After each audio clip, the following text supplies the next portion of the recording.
साहब, पूरा वाकया क्या है, कैसे इस वाकये की शुरुआत हुई, क्या आपने एक्चुअल में उनको डिम्पल यादव को लेकर कहा और क्या आज पूरा वाकया नोएडा में हुआ और अब आगे की कार्रवाई क्या है? देखिए, ट्यूसडे में एक मीटिंग सपा सुप्रीमो अखिलेश यादव ने डिम्पल यादव और दूसरे अपने एमपीज के साथ में जामा मस्जिद, जो पार्लियामेंट की जामा मस्जिद है, उसमें की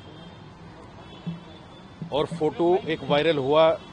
धर्मेंद्र यादव जो सपा के नेता हैं, सवाल ये है कि वो फोटो जब वायरल हुआ तो उस वायरल फोटो में कुछ ऐसी चीजें थी जो मस्जिद की मर्यादा के खिलाफ थी। हमने उस पर इस्लामिक मान्यताओं को बताते हुए कि भाई ये मस्जिद की मर्यादा के खिलाफ है, लेकिन उसको जिस तरह से बढ़ा चढ़ा के पेश किया गया, वो मैं समझता हूं कि उसकी वजह से सारा विवाद उत्पन्न हुआ है। आज न्यूज नेशन में एक प्रोग्राम था जो ऑडियंस बेस्ड था, इसी पर प्रोग्राम था। मैंने विस्तार से उसको समझाया कि इस्लामिक मान्यताएं क्या हैं, इस्लाम क्या कहता है इस बारे में।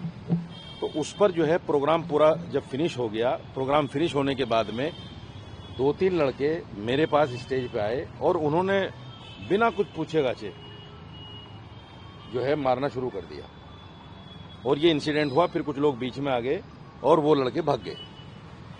हमने नोएडा थाने में 126 में भी कंप्लेन दी है, वहां भी कार्रवाई हो रही है।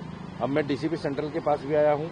यहां आने का मेरा मकसद ये है कि जो परसों तरसों से मुझे फोन आ रहे हैं, धमकियां मिल रही हैं मारने की और पता नहीं किस तरह की गालियां निकाल रहे हैं, मैं इसलिए आया हूं ताकि मुझे अपने आप में जान का खतरा है, कुछ भी हो सकता है मेरे साथ।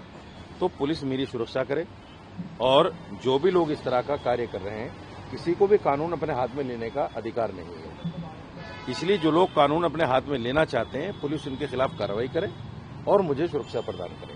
मौलाना साहब, जिस तरीके की बातें चल रही, चाहे सोशल मीडिया हो चाहे नेताओं के बयान हो, क्या आपको लगता है शब्द का इस्तेमाल गलत हो गया या शब्द कुछ और इस्तेमाल हो सकता था इसकी जगह? नहीं, देखिए, शब्द अगर जोड़ते हुए कि इस्लामिक मान्यताएं ऐसी क्या है जिनके अगेंस्ट डिम्पल, नहीं, देखिए, शब्द हो सकता है कुछ ऐसा हो गया हो, लेकिन मेरा मकसद किसी को तकलीफ पहुंचाने का तो था नहीं। मैं तो सिर्फ ये कहना चाहता था कि इस्लामिक मान्यता ये है, जैसे इकरा हसन बैठी हुई थी बराबर में, प्रॉपर ऊपर से हिजाब वगैरह लगा के, मैंने ये कहा कि जैसे आप आरती करती हैं या मंदिर जाती हैं तो आप पल्लू लेते हैं और अपने आप को पूरा ढक छुप के जो है सब कुछ करते हैं, तो ऐसे ही इकरा हसन की तरह अगर डिम्पल यादव जी भी होती तो इस पर आपत्ति होने का कोई मतलब ही नहीं था।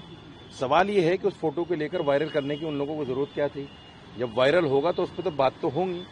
बात होने का मकसद ये तो है नहीं कि किसी की जान के पीछे पड़ जाओ, किसी के साथ मार पिटाई करो, कानून अपने हाथ में लो। जो भी है, अगर आपको मेरे बयान से आपत्ति थी तो आप कोर्ट जाते। मेरे खिलाफ एफआईआर हो गई है, एफआईआर में देखा जाएगा जो भी होगा। एफआईआर पर जो है ऐसा तो है नहीं कि भाई एकदम कार्रवाई होगी, पूछा जाएगा, देखा जाएगा क्या है इस्लामिक मान्यताएं, क्या है क्या नहीं है, वो सब कुछ होने वाला है। तो ये जो लोग अपने हाथ में कानून लेना चाहते हैं और जो लोग बराबर धमकियां दे रहे हैं, मैं चाहता हूं कि ये धमकियां देकर कानून अपने हाथ में न लें, क्योंकि जुडिशरी है, पुलिस इंतजामिया है, शासन प्रशासन है, उन तमाम को दरकिनार करते हुए ये जो कुछ हो रहा है ये अच्छा नहीं है। आपने कपड़ों को लेकर बात की, चाहे हिंदू समाज में हो चाहे भारतीय समाज में, साड़ी बहुत डिसेंट कपड़ा माना जाता है जो उन्होंने उस वक्त पहना हुआ था, तो उसमें आपत्ति क्या है? देखिए, ये असल में क्या है, ये जो लफ्ज मैंने बोला है ये एक ऐसा लफ्ज है, आप हमारे गांव देहात में जाएंगे, अगर कोई लड़की सर पे पल्लू नहीं रखती तो उसको भी बोल देते हैं कि नंगी मत फिरो, सर पे पल्लू रख लो, बोल देते हैं। एक आम सा वर्ड है ये, मतलब किसी की तौहीन करना मकसद नहीं था। दूसरे ये कि अगर कोई आदमी नेकर बनियान में औरतों के पास आ जाए तो क्या कहीं औरतें देखकर भाई कैसे नंगा घूम रहा है, ऐसे नहीं होना चाहिए, मर्यादा रखनी चाहिए। ये एक आम सा वर्ड है, इसको बिला वजह का बतंगड़ बना के इसको कहीं ना कहीं जानबूझकर इस तरह की हरकतें की गई। फिर भी आप क्या खेद प्रकट करना चाहेंगे कि अगर आपके एक शब्द से किसी को कोई आहत हुआ है, किसी लगता है शब्द नहीं, देखिए, मैंने आपसे पहले भी कहा कि मेरा मकसद किसी को तकलीफ पहुंचाना नहीं था, किसी की बेइज्जती करना भी नहीं था। मेरा मकसद सिर्फ ये था कि इस्लामिक मान्यताएं क्या है उसका ध्यान तमाम सियासी लोगों को रखना भी चाहिए, क्योंकि मंदिर में जाते हुए जब ध्यान रखते हैं तो मस्जिद में जाते हुए भी ध्यान रखना चाहिए। बस ये मकसद। ठीक है, धन्यवाद।